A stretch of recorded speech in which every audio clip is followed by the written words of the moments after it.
Donc la première source de souffrance, c'est la résistance à ce qui est. On voudrait que ce lien ressemble à une relation amoureuse classique, qu'il suive une logique humaine, mais ce n'est pas le cas. La rencontre avec ta flamme jumelle est avant tout une initiation spirituelle. Quand tu acceptes que ce parcours n'est pas là pour te punir en venant te priver d'une relation romantique classique telle que tu la voudrais, telle que tu la connais, mais vraiment pour venir t'ouvrir à toi-même, à ton âme, alors tu arrêtes de te battre, de résister ce qui est.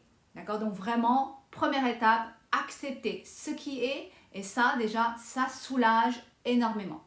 Donc cette première étape qui peut prendre des mois ou même des années, c'est reconnaître ce qu'on aurait voulu avoir avec son autre, mais d'en faire le deuil. Faire le deuil de nos attentes, de nos projections, de l'ego. Et faire le deuil, vraiment faire de la place, faire ce détachement pour créer l'espace, pour pouvoir accueillir ce qu'est réellement ce lien. Un chemin d'éveil spirituel vers la réalisation de soi.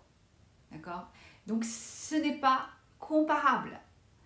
Mais la profondeur, la puissance et la beauté de ce lien ne peut pas se révéler à vous si vous restez attaché à une relation limitée, une version humaine. D'accord? 2. Se détacher de l'attente vis-à-vis de l'autre et faire ce premier pas de retour à soi. Parce qu'une grande source de douleur, c'est l'attente. On souffre parce qu'on veut que l'autre soit là, qu'il ou elle comprenne, qu'il ou elle s'engage, mais ce lien ne peut pas être nourri par la dépendance. Plus tu attends de ton jumeau ou ta jumelle, moins tu auras et plus la souffrance grandit.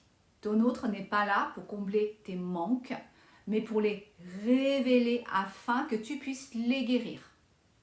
Donc à un moment donné, faire ce choix conscient de faire ce retour à soi, pas à pas, mais en faire la seule destination.